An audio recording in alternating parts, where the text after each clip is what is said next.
નમસ્કાર. એક એવી વસ્તુ છે જે આપણે બધા દર સેકન્ડે કરીએ છીએ પણ ક્યારે એના પર ધ્યાન નથી આપતા, અને એ છે શ્વાસ લેવો. તો ચાલો આજે આપણે શ્વસનની આ જાદુઈ દુનિયામાં એક ડૂબકી મારીએ. તો સૌથી પહેલો સવાલ એ છે કે આપણે શ્વાસ લઈએ જ છીએ શું કામ? જવાબ એકદમ સીધો સાદો લાગે, બરાબર ને, કે ભાઈ જીવવા માટે. પણ શું વાત આટલી જ છે કે પછી આની પાછળ કોઈ ઊંડું રહસ્ય છે? અને જવાબ છે શક્તિ, પાવર. આપણે શ્વાસ ખાલી જીવતા રહેવા માટે નથી લેતા. આપણે શ્વાસ લઈએ છીએ આપણા શરીરને ચલાવવા માટે, એને ઊર્જા આપવા માટે. આપણે ચાલીએ, દોડીએ કે પછી બસ બેઠા બેઠા વિચારીએ પણ ને, એ બધા માટે પાવર જોઈએ. અને એ પાવરનો સોર્સ ક્યાં છે? આપણા શ્વાસમાં. તો શક્તિ માટે શ્વાસ. પણ આ આખું ચક્કર ચાલે છે કેવી રીતે? મતલબ શ્વાસ અને શક્તિનું કનેક્શન શું છે? વેલ, શ્વાસને એક ચાવી સમજો. એવી ચાવી જે આપણે જે ખોરાક ખાઈએ છીએ ને એમાં છુપાયેલી એનર્જીને અનલોક કરે છે. ચાલો આને જરા ડિટેલમાં સમજીએ. 1 મિનિટ. શ્વસન એટલે શું? ખાલી ફેફસાનું કામ? ના, બિલકુલ નહીં. અસલી ગેમ તો શરીરના કરોડો કોષોની અંદર ચાલે છે. શ્વસન એક એવી કેમિકલ પ્રોસેસ છે જેમાં આપણે જે ખોરાક ખાઈએ છીએ એમાંથી મળતા ગ્લુકોઝને તોડીને તેમાંથી એનર્જી બહાર કાઢવામાં આવે છે. અને આ બધું ક્યાં થાય છે? શરીરના દરેકે દરેક કોષમાં. આખી પ્રોસેસને એક સિમ્પલ ફોર્મ્યુલાથી સમજીએ. જુઓ, એક બાજુ છે ખોરાક એટલે કે ગ્લુકોઝ, અને બીજી બાજુ છે શ્વાસ એટલે કે ઓક્સિજન. જ્યારે આ બંને કોષની અંદર ભેગા થાય છે ને ત્યારે થાય છે ધમાકો. અને એમાંથી બને છે 3 વસ્તુઓ. પહેલી અને સૌથી જરૂરી એનર્જી, જેને સાયન્સની ભાષામાં એટીપી કહેવાય છે. અને બીજી 2 વેસ્ટ પ્રોડક્ટ્સ, કાર્બન ડાયોક્સાઇડ અને પાણી, જેને આપણું શરીર શ્વાસ બહાર કાઢીને કે બીજા રસ્તે ફેંકી દે છે. પણ સવાલ એ છે કે આ ઓક્સિજન જે આપણે નાકથી લઈએ છીએ એ છેક કોષની અંદર સુધી પહોંચે છે કેવી રીતે? એનો રસ્તો શું છે? ચાલો એક મજાની સફર પર નીકળીએ. ઓક્સિજનના એક નાના મોલિક્યુલની પાછળ જઈએ અને જોઈએ કે એ આપણા શરીરના એર હાઈવે પર ક્યાંથી પસાર થાય છે. તો આ સફરની શરૂઆત થાય છે નાકથી. અહીંયા હવા ફિલ્ટર થાય છે, સાફ થાય છે. પછી હવા કંઠનળી અને સ્વરપેટીમાંથી પસાર થઈને પહોંચે છે આપણી મેઇન પાઇપ એટલે કે શ્વાસનળીમાં. આગળ જતાં આ શ્વાસનળી 2 ભાગમાં વહેંચાઈ જાય છે, એક જમણા ફેફસામાં અને એક ડાબા ફેફસામાં. આને કહેવાય શ્વાસવાહિની.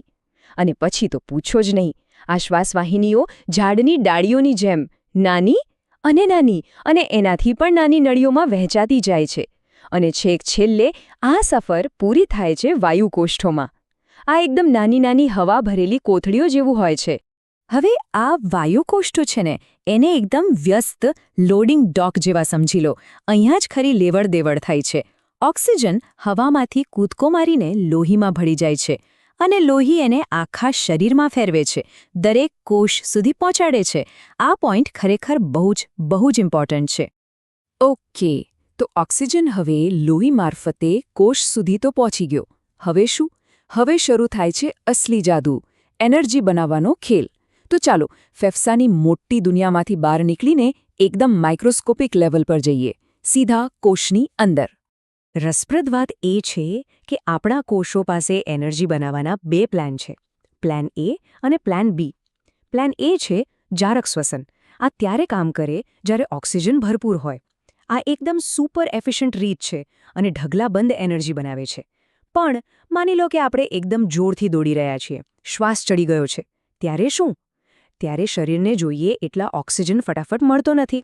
આવા સમયે શરીર પ્લાન બી પર સ્વિચ કરી દે છે, જેને કહેવાય અજારક શ્વસન.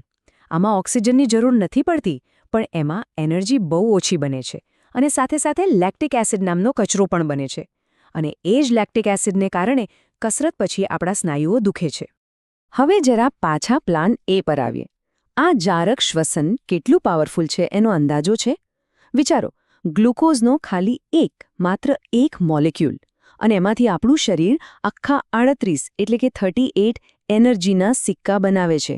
આ તો જબરદસ્ત વાત કહેવાય, બાયોલોજીનું એકદમ પરફેક્ટ એન્જિનિયરિંગ. પણ આ એટીપી આપણે ક્યારના કહીએ છીએ, એ છે શું? જો, એટીપી એટલે એડિનોસાઇન ટ્રાઇફોસ્ફેટ. એને આપણા શરીરની એનર્જી કરન્સી કહી શકો. જેમ આપણે રૂપિયા વાપરીને વસ્તુઓ ખરીદીએ છીએ, એમ આપણો કોષ એટીપી વાપરીને બધા કામ કરે છે. સ્નાયુઓને હલાવવા હોય કે મગજને ચલાવવું હોય, બધા માટે એટીપી જોઈએ. અને આ આખી એનર્જી બનાવવાની ફેક્ટરી ક્યાં આવેલી છે? કોષની અંદર એક નાનકડા ભાગમાં, જેનું નામ છે કણાભ સૂત્ર, અંગ્રેજીમાં માઇટોકોન્ડ્રિયા. આપણે બધાએ સ્કૂલમાં ગોખ્યું જ હશે. કણાભ સૂત્ર એ કોષનું શક્તિઘર છે, the power house of the cell. કારણ કે બધો પાવર, બધી એનર્જી અહીંયા જનરેટ થાય છે. તો આ આખી સિસ્ટમ ખરેખર એક અજાયબી છે.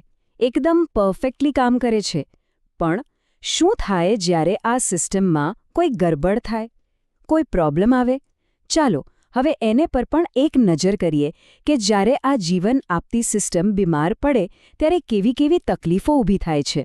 શ્વસન તંત્રને લગતા ઘણા રોગો છે, જેમાંથી કેટલાક તો બહુ સામાન્ય છે, જેમ કે દમ એટલે કે અસ્થમા, ટીબી, ન્યુમોનિયા, બ્રોન્કાઇટિસ અને ફેફસાનું કેન્સર.